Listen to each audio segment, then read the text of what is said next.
자, 할인마트 특판 데이터를 사용한 선형회귀 모델링 실습을 해보도록 하겠습니다. 자, 할인마트 특판 데이터는 앞전에 데이터 탐색 부분에서 우리가 사용했었던 그런 데이터입니다. 그래서 소비자를 판매하고 있는 모든 유통기업의 고민은 광고의 효과 분석 부분이죠. 그래서 광고 효과 분석은 모든 유통회사의 관심 사항입니다. 왜냐하면 광고비와 매출의 관계를 규명해서 효과적인 광고비를 책정하고 시행하는 것이 회사의 수익과 연관이 되기 때문입니다. 광고를 하면 광고 이전과 비교해서 얼마나 매출이 증가하는 걸까? 어떤 종류의 상품이 광고 효과가 가장 큰 것일까? 광고비를 한 단위 증가시키면 매출은 얼마나 증가되는 것일까? 이와 같은 고민들이 바로 유통기업의 고민이라고 할 수가 있습니다. 자, 우리가 이 간단한 예제 데이터를 가지고 이런 할인마트 광고 효과 분석하는 것을 한번 해보도록 하겠습니다. 전체적인 스트림은 이렇게 되어 있고, 앞전에 우리가 배웠던 선형 회귀 노드 대신에 선형 노드를 사용하겠습니다. 이 선형 노드는 선형 회귀 노드의 진보된 회귀 모델링 노드라고 생각하시면 되겠습니다. 자, 그러면 이제 모델러를 띄워서 실제 데이터를 가지고 실습을 해보도록 하겠습니다.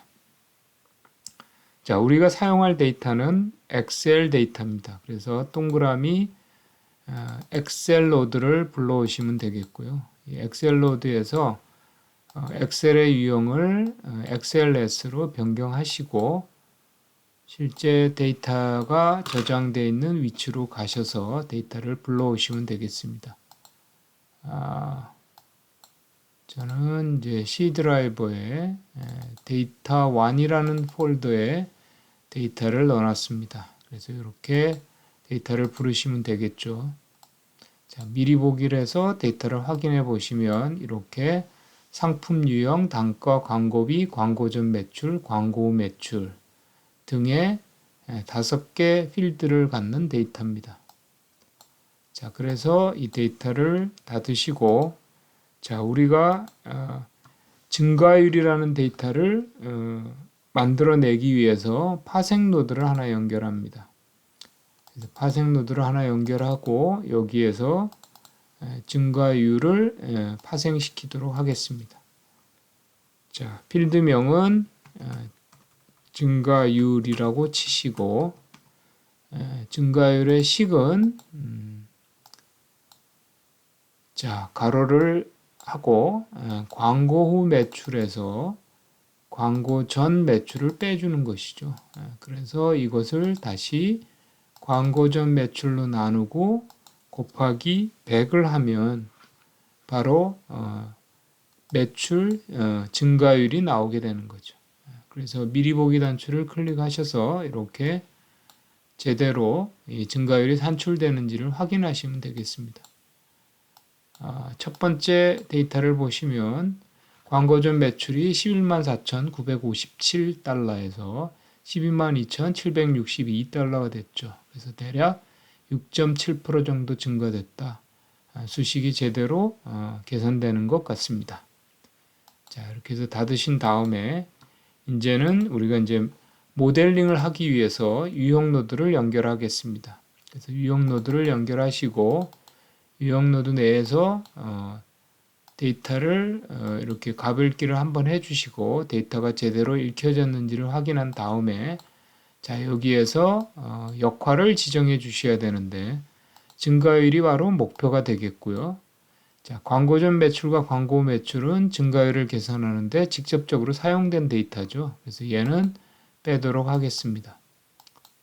이렇게 빼면 되고 나머지 3개 변수가 범주형 독립 변수로 입력 변수로 회귀 모델링을 하게 되는데 우리가 앞전에 선형 회귀에서는 이와 같은 범주형 변수는 분할로 사용했죠. 하지만 이제 선형 노드를 사용할 때는 입력으로 그대로 사용하셔도 자체적으로 얘가 더미 처리를 해서 회귀 모델을 만듭니다. 그래서 전부 입력으로 그냥 선택해 놓으시면 되겠습니다. 자, 그런 다음에 오각형의 모델링 탭에 가셔서 선형 회기가 아닌 이제 선형을 선택해 주세요. 자, 이 선형을 선택하면 이 선형이라는 회기 모델은 얘도 선형 회기인데 조금 더 진보된 선형 회기라고 생각하시면 되겠습니다. 자, 그래서 작성 옵션에 가시고 기본에 가보시면 이렇게 데이터를 회기 모델을 사용하는 데 있어서 적합한 형태로 데이터를 준비합니다. 그래서 날짜, 시간 처리, 측정 수준 조정, 이상 침입, 결집값 처리 등과 같은 이 자동 데이터 준비를 통해서 최적의 회기 모델을 만들어 주고요. 또 모델 선택 탭에 가시면 선형 회기가 기본적으로 모든 입력 필드를 다 집어넣고 회기 모델을 만드는 입력이 디폴트로 되어 있는데요. 그래서 많은 수의 독립 변수가 있을 때, 입력 변수가 있을 때 적은 수의 독립 변수, 입력 변수를 선택하려면 우리가 기본적인 변수 선택 방법인 스텝와이즈, 포워드, 백워드 이런 방법을 선택해야 되는데요. 여기 선형은 기본적으로 단계적 전진이 디폴트가 되어 있습니다. 그래서 만약에 모든 예측 변수, X 변수를 다 사용하려면 이렇게 모든 회기 변수, 예측 변수 선택을 지정하셔야지 됩니다. 자, 여기에서는 이제 단계적 선택을 그대로 사용하겠습니다. 자, 그렇게 해서 모델을 만들어 보겠습니다. 실행이라는 단추를 누르면 자, 모델이 만들어지죠. 자, 만들어진 모델을 한번 열어보겠습니다. 모델을 열면 이 모델은 이렇게 자동 데이터 준비를 거쳤다라는 얘기고 단계적 전진 방법에 의해서 모델이 만들어졌고 AICC라고 하는 정보 기준 수치에 따라서 이제 적절한 독립 변수를 선택합니다. 기본적으로 우리가 유형 노드에서 독립 변수를 3개 지정했죠. 상품 유형, 단가, 광고비 이렇게 지정했습니다만은 이 자동 선택에 의해서 2개의 독립 변수만을 선택했습니다. 그래서 하나는 추가적으로 더 필요가 없으니까 상품 유형과 광고비, 단가는 제외가 됐습니다. 그리고 이 상품 유형이 이 전체 모델에서 기여도는 이제 0.76, 약 76%의 중요도로 기여를 했고, 그 다음에 광고비가 0.24, 즉 24% 정도의 중요도로 기여를 했습니다. 그래서 상품 유형이 훨씬 더 유용한 독립 변수가 된 것이죠. 그리고 실제 실측값과 증가율이라는 실측값과 예측값이 얼마나 잘 적합이 되는지 이렇게 산점도로 그려줍니다. 대각선 선상으로 직선에 가깝게 나오면 적합도가 굉장히 높은 것을 나타냅니다. 자, 그 다음에 잔차, 회기 분석의 과정 중에, 회기 모델링 과정 중에 잔차가 정기분포를 따라야 된다 이런 과정이 있는데요. 전체적으로 정기분포를 잘 적합된 모습을 띠고 있습니다. 자, 그리고 관측치들이 이상치로 볼만한 것들은 그렇게 많이 없다. 몇 개 관측치 있긴 한데 다 보면 후계 거리가 1보다 다 작은 값으로 나오기 때문에 크게 문제가 되지는 않습니다. 다음에는 이제 상품 유형과 광고비 앞에서 보셨던 거고요. 이 다이어그램을 이렇게 스타일을 테이블로 바꿔주게 되면 이렇게 회기 개수가 타당한지에 대한 분산 분석 표가 나옵니다. 그래서 이 회기 개수가 0이라는 가설, 즉 회기 개수가 의미가 없다라는 가설에 대해서 이게 기각하는 이 결과가 나왔죠. 그래서 회기 개수는 타당하다, 유의하다 이렇게 해석을 하시면 되겠습니다. 자, 다음은 이렇게 앞에 범주형 데이터가 이렇게 더미 처리돼서 각각의 변수로 즉 더미화된 것을 확인할 수가 있습니다. 광고비는 연속형 변수인데 이렇게 트랜스포메이션 일부를 조절했다라고 앞에서 자동 데이터 준비해서 말씀을 드렸습니다. 자, 이렇게 테이블로 바꿔주시면 이렇게 개수에 대한 값들이 구체적으로 나왔죠. 그래서 이게 구체적으로 우리가 회기식을 구할 때 앞에 기울기에 해당되는 값들입니다. 그리고 이쪽은 개별 값들이 0이냐 아니냐, 유의하지 않냐 하는 것을 따져보는 그런 수치들입니다. 그래서 회기 모형은 적절한 것으로 보여집니다. 자, 그 다음에 이것은 이제 Y인 증가율을 추정한 값입니다. 자, 광고비가 증가함에 따라서 증가율 Y는 이렇게 증가하는 모습을 나타냅니다. 즉, 광고비와 증가율은 양의 상관관계가 존재한다는 것을 확인할 수가 있습니다. 자, 그리고 범주형 X인 경우에는 이렇게 고기류인 경우에 증가율이 3.2%, 평균 증가율이죠. 과자는 평균 증가율이 7.88%, 그 다음에 음료는 증가율이 10.407%, 그 다음에 채소는 6%. 그래서 가장 광고의 효과가 높은 상품은 음료가 되겠고, 그 다음이 과자, 채소, 고기류의 형태로 나타난다는 것을 확인할 수가 있습니다.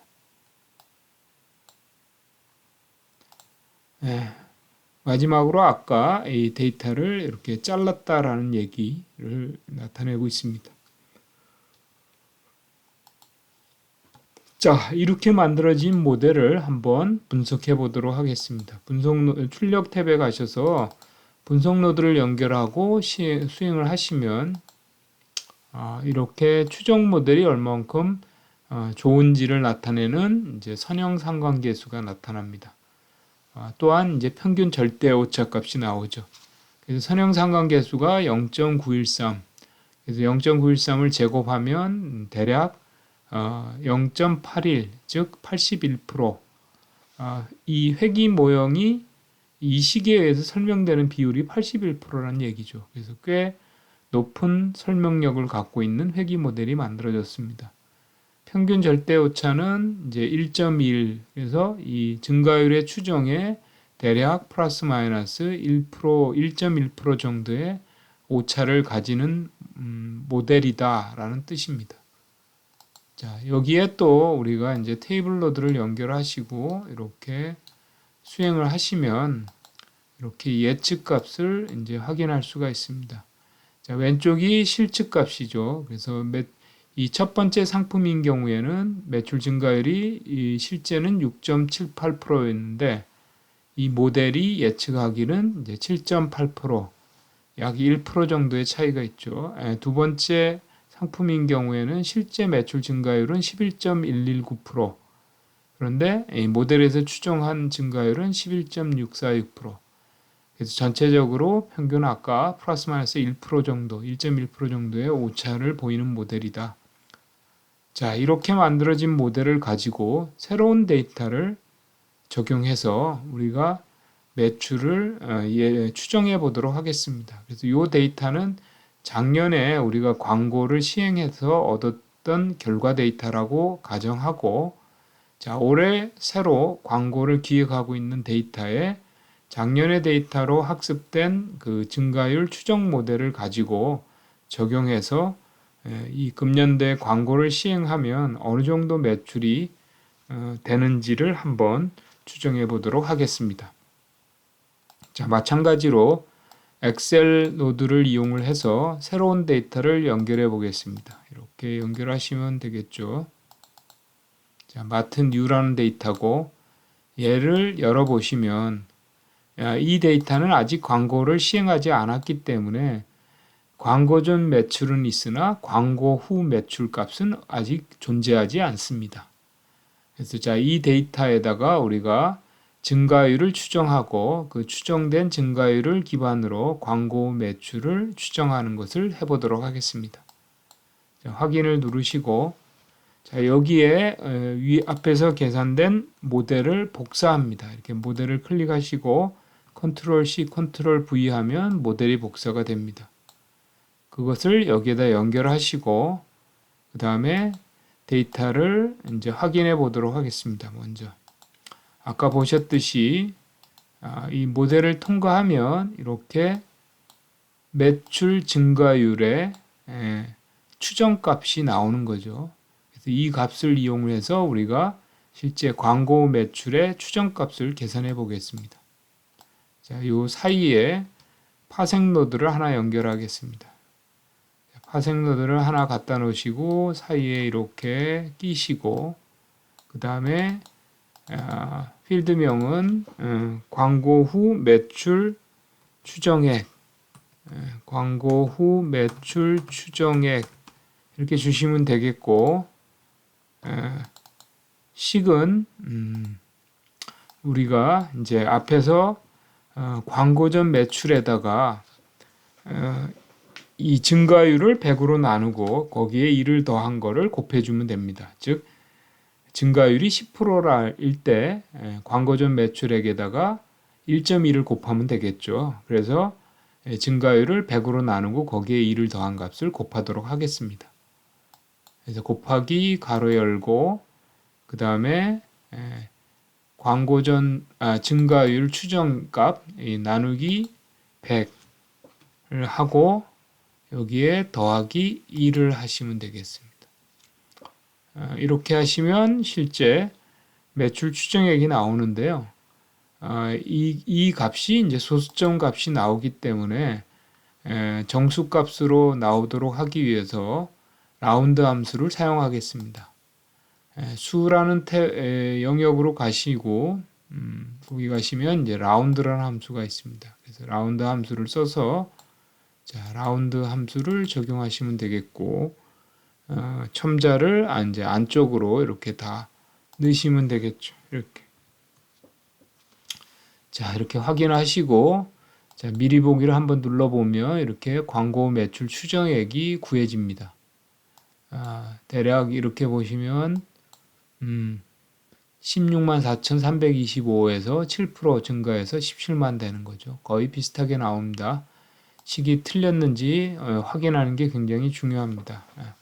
자, 이렇게 하시고 이제 수행을 하시면 자, 이렇게 올해 기획 중인 40개 광고 기획에 대한 결과가 미리 예상해 볼 수 있게 된 거죠. 그래서 이거를 이용해서 광고를 효과적으로 판단하시면 되겠죠.